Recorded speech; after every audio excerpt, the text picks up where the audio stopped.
paulada, mais uma vez aqui. Depois da gente explicar a ideia de calorimetria, melhor, a gente precisa saber a quantificação de energia que será transferida, se ela vai ser sensível, se ela vai ser latente, ou melhor, se ela vai estar em um estado só de matéria, ou irá passar por dois estados, uma parte no sensível, uma parte no latente. A gente chega a algumas questões, algumas problematizações que o Enem nos traz, que é a ideia, obviamente, de pegar dois corpos e esses dois corpos trocarem calor somente entre si. Essa relação caiu até na última prova do Enem e sempre estará caindo porque, obviamente, é um contexto em que o dia a dia está presente nisso. Ou melhor, quando você, por exemplo, vai fritar alguma coisa no óleo. Sempre as aulas de culinária lá, ele fala assim, olha, bote o óleo bem quente. Mandam até umas técnicas para você saber quando está bem quente. E aí, depois que o óleo está bem quente, você vai lá e joga a coisa para fritar.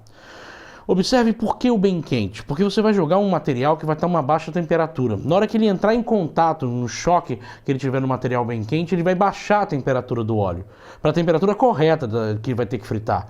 Principalmente essas batatas que você compra no congelador. Essas você joga direto do congelador para dentro, aí que você não consegue produzir uma batata de jeito nenhum que fique parecida seca. Por quê? Porque na hora que você joga aquele material muito frio, ele faz a temperatura do óleo baixar muito e aí não vai fritar da maneira correta.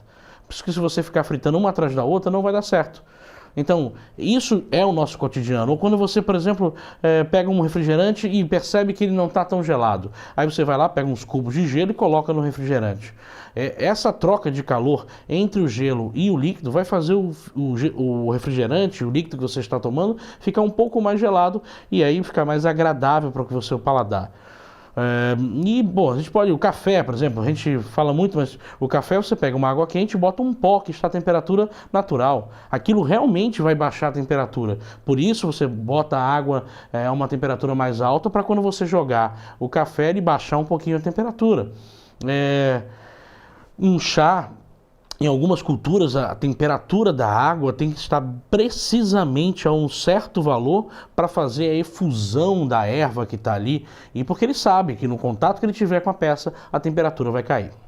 Então, isso está no nosso cotidiano, por isso está no Enem, por isso que ele está cobrando isso de você, para que você entenda essa troca de energia que existe entre esses dois materiais.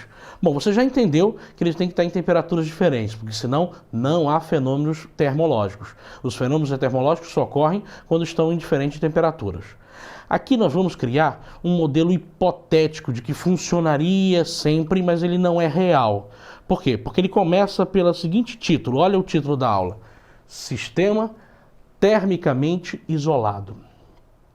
O sistema térmico isolado é aquele que não trocaria energia com o meio externo. Nós já vimos nas outras aulas que a condução térmica impossibilita isso.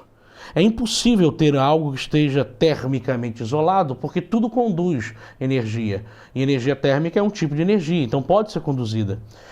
Então, é impossível, mas ele é um sistema idealizador, é utópico, é uma relação de que a gente vai colocar uma coisa que não vai nunca acontecer, mas vai servir como modelo para a gente poder entender os problemas, as problematizações da termologia.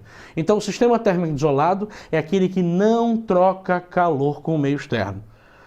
Então ele vai trocar calor com quem? Só entre eles. Você vai botar dois objetos ou mais dentro de um recipiente que não troque calor, que seja isolado, e aí os calores que eles vão trocar serão por conta das suas oscilações de temperatura.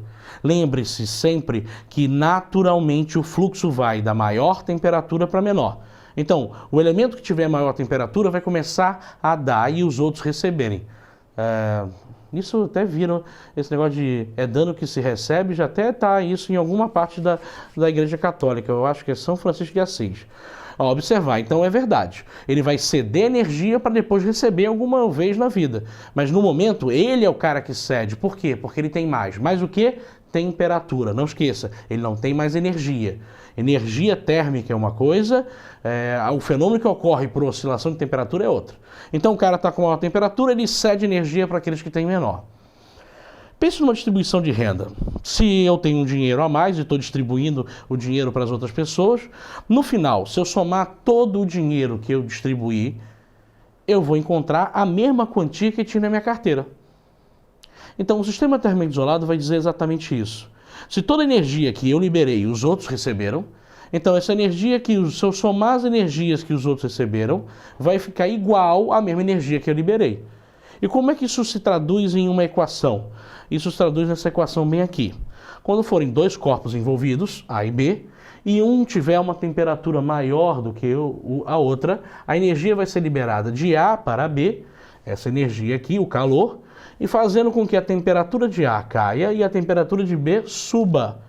Essa energia trocada, no final das contas, veja, QA, que é a quantidade de energia liberada por A, será negativa porque ele libera energia, e o QB, que recebe essa energia positiva. Quando eu pego algo que está negativo e somo com algo que é positivo, sabendo que é o mesmo valor, porque tudo que foi liberado por A foi recebido por B, essa soma automaticamente é zero. Quando isso chegar a zero, não quer dizer que ele atingiu o equilíbrio térmico. Cuidado com isso. QA mais QB igual a zero não significa que ele atingiu o equilíbrio térmico. Ele pode atingir, mas QA mais QB igual a zero significa que eu liberei uma energia, o outro recebeu e eu estou a uma temperatura qualquer. Eu posso estar ainda transferindo energia ou não. A maior parte dos problemas acabam chegando ao equilíbrio térmico. Então você vai acabar achando a mesma temperatura final dos dois corpos. Mas isso não é uma obrigação. Na verdade, a obrigação é você entender que toda energia de A é liberada para B e por isso que a soma, que uma é negativa e outra positiva, dá zero. Existem algumas expressões interessantes nesse sistema térmico isolado, como o próprio recipiente. O recipiente, por exemplo, chamado de calorímetro. O que é um calorímetro? É um recipiente, obviamente, que troca energias, ou melhor, ele é isolado do meio externo e que a troca de energia só ocorre dentro dele. Ele é calorímetro, chamado dessa maneira, para a gente lembrar da palavra calor, tá certo? Esse recipiente tem um nome muito engraçado, ele é chamado de adiabático. O nosso personagem aqui está até perguntando assim, adiabático, o que é adiabático? Tem a ver com alguma coisa diabólica, alguma coisa tipo, nada que isso, meu filho. Adiabático é aquele recipiente que não troca calor com o meio externo. As trocas de calor só ocorrem internamente. Então, peraí, um calorímetro é um recipiente adiabático? Parabéns, ainda bem que você juntou as duas coisas. Claro que é. Um calorímetro é um recipiente adiabático. E então, se eu colocar dois corpos em um calorímetro, em um recipiente adiabático, a troca de calor só existirá entre eles, e quando eu somar as energias em que um libera e o outro recebe, a soma será sempre zero. Isso é um sistema térmico isolado. Lembre que nos exercícios do Enem ele pode cobrar para você várias coisas. Ele pode cobrar a temperatura de equilíbrio final, ele pode cobrar para você uma razão entre massas, ele pode cobrar você uma razão entre calores específicos, tá certo? Ele pode até não te dar muitas informações, mas ele vai te dar as necessárias para você montar esse sistema aqui. Por exemplo, quando eu botei um cubo de gelo dentro do refrigerante. Observe que quando eu faço isso, o gelo está a uma temperatura mais baixa. Então ele começa a receber energia do refrigerante. Quando ele recebe essa energia, ele tem que estar, se ele não estiver ainda na temperatura de derreter, que seria 0 graus Celsius, ele começa a receber e começa a subir a sua temperatura. Ele vai subir na temperatura, ele vai subir na temperatura, ele chega à temperatura de 0 graus Celsius. Aí ele começa agora a receber energia, mas não mais varia a sua temperatura, porque agora é latente, é o que mole. Então ele recebe aquela energia e agora vai oscilando e vai mudando de estado, e aí vai ficando em forma líquida. Por isso que muita gente não gosta de botar gelo no refrigerante, porque ele fica mais aguado. A água, obviamente, do gelo se mistura com o refrigerante naquela proporção e você não gosta.